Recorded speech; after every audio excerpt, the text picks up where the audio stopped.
On June the 16th, the Justice Index of Vietnam 2015 was announced in Hanoi with the theme Towards a Justice System for the People. The report results from the cooperation between the Vietnam Lawyers Association, the Center for Community Support and Development Studies, or CCODES, and the Center for Research and Training of the Vietnam Fatherland Front, along with support from the United Nations Development Programme, or UNDP. The publication reflects experiences and observations of nearly 14,000 people across the country regarding the performance of the justice system. The research focuses on 4 dimensions, namely access to justice, equity, implementation of law, and fundamental rights. The Justice Index was previously conducted on an experimental basis in 21 provinces and cities in Vietnam and published for the first time in 2013. It is part of initiatives to develop an effective tool to measure the performance of judicial bodies in ensuring access to justice and protection of people's rights. The index is also expected to play an important role in the implementation of Resolution 49 NQTW on Vietnam's judicial reform strategy towards 2020. The strategy is aimed to develop an honest, reliable, democratic, and strict judicial system that protects justice, consistently modernize and serve the people.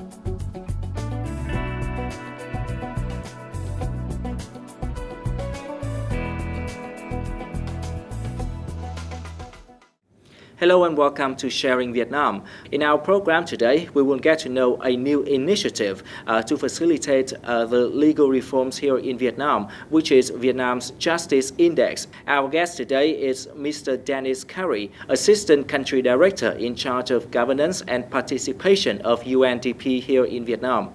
So hello, Mr. Curry. Thank you very much for joining us today. What are the reasons for UNDP to support the making of Vietnam's Justice Index?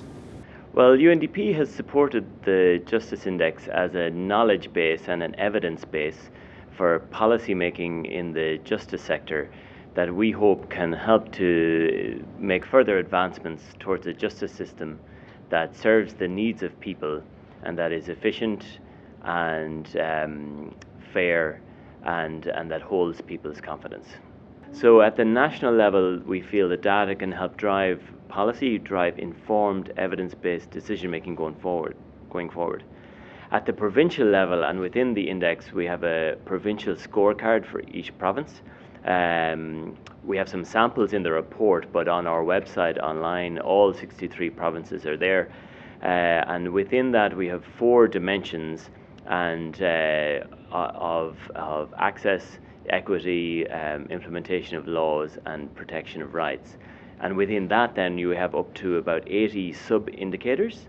And so that provides a wealth of data that provincial level decision makers can draw from to guide their own next steps. It can show where a province is performing strongly compared to others, and it can also show where there are gaps and weaknesses where investment can be directed. There can also be knowledge sharing and learning between provinces, so those successes in one province can be shared elsewhere so that policymakers can make similar positive steps. So we feel that and hope that there is a broad and diverse usefulness for the report and its data. As far as I know, there's a linkage between the Justice Index and Sustainable Development Goals. So could you elaborate on the connection? As you rightly pointed out, the Sustainable Development Goals, they are a central priority for the UN globally, and as a core part of that agenda is the need for data, and particularly now as we take the first steps perhaps this year, working towards the 2030 goals, data and monitoring frameworks are really essential. So we feel that the Justice Index can really support that framework nationally in Vietnam, to set the baseline, what we call in the industry, those baseline figures of where we stand now on these important issues of justice. Within the SDG framework, I'd focus particularly on 3 of the 17 goals. Goal number 5 focuses on gender equality. Goal number 10 focuses on equality overall, equity and equality. and goal number 16 focuses on justice and governance and peace. So we feel that the data that is collected in the Justice Index based on citizen consultation can serve a very good purpose as that baseline for the start of the SDG process, and then moving forward over time to track those figures as Vietnam makes progress under those goals in particular. Well, Vietnam's Justice Index is said to be based on international experience, so could you give us more information in this regard? Certainly, UNDP, we see ourselves as a global knowledge connector. We have a lot of experience in supporting this kind of work around the world, where we connect with the most modern and the latest thinking in the academic circuit on this kind of complex task of measuring citizens' experiences of the justice sector. We draw in the highest level of international expertise, people who have worked elsewhere in different countries. I would mention, however, that each index, when we do this kind of study, it's very much grounded in the reality of the country that we operate in. We have benefited hugely from the partnerships in country that drive this work. The research organization SECODIS that drives it, the Vietnam Lawyers Association, and the Vietnam Fatherland Front that guide the work. So without that national context and the fine-tuning of the report to the context, that is absolutely essential to make sure the tool is useful and relevant here in Vietnam.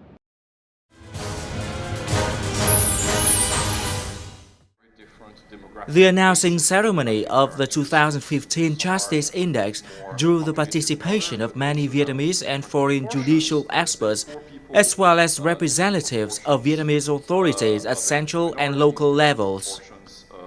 The latest report shows some improvements in the protection of justice and human rights in Vietnam compared with the 2012 index. Major improvements include positive changes in people's access to information and legal knowledge as data sources have been increasing. For example, the number of respondents who looked for information on legal websites grows to 30.4% in the latest report, compared with 18.3% in the 2012 version. Television remains the top source of information for the vast majority of the respondents. In addition, legal education at local level, community gatherings, and neighborhood radio broadcasting are also popular ways to raise legal awareness. So với năm 2012, một cái quãng tương đối là ngắn nhưng mà nó cũng thể hiện cái sự tiến bộ của vấn đề. Đấy là nó thể hiện rõ là cái nhận thức về cái quyền lực tòa án, rồi quyền lực của tư pháp, cũng như là các cái hoạt động liên quan đến cái hoạt động của xét xử, rồi hoạt động của tư pháp thì nó có cái sự phát triển, nhất là ở giữa cái giai đoạn này nó có cái hiến pháp năm 2013. Vì vậy cái quyền con người được đánh giá rất là cao. Cái chỉ số tư pháp nó cũng thấy được cái mức độ hiểu biết của người dân về cái quyền của mình, cũng như là cái tầm quan trọng của cái hoạt động giải quyết những cái tranh chấp ở địa phương của các cái cơ quan hành chính ở địa phương có liên quan đến quyền của người dân. Despite some improvements, the 2015 index also points to a number of shortcomings that need to be addressed in Vietnam. The statistics indicate low effectiveness of local state bodies in handling civil disputes and administrative complaints. Access to the court is still limited due to disputants' concerns about costs, procedures, and the integrity of judges and court staff. In addition, disparities exist across different social groups in access to information and local judicial bodies. The 2015 report shows that people who are poor, who have a low level of education and are not part of the social elite, face many obstacles due to their limited resources. Given such findings, the report recommends that there should be specific policies to further facilitate people's access to information and legal aid services while ensuring fairness and equality for vulnerable social groups. The publication also suggests Vietnamese authorities should lift the focus from legislative development toward implementation of law at all levels. Những cái đo đạc, những cái khảo sát và cái đánh giá của cái báo cáo 2015 lần này đó thì tôi cho là rất là tốt, là ở chỗ là cần được phổ biến đến tất cả các đại biểu Quốc hội và cần được lưu hành để họ có cái cơ sở họ nghiên cứu. Thế thì có thể là năm tới hoặc là năm tới nữa thì cái chỉ số công lý này được thực hiện một lần nữa, thì sau 1-2 năm mà những cái luật pháp triển khai thi hành hiến pháp 2013 đã đi vào cuộc sống rồi, thì lúc đó chúng ta sẽ xem lại để xem là cái hiệu lực của hiến pháp 2013 cũng như là những cái luật triển khai đó là nó có hiệu quả và tác dụng đến đâu.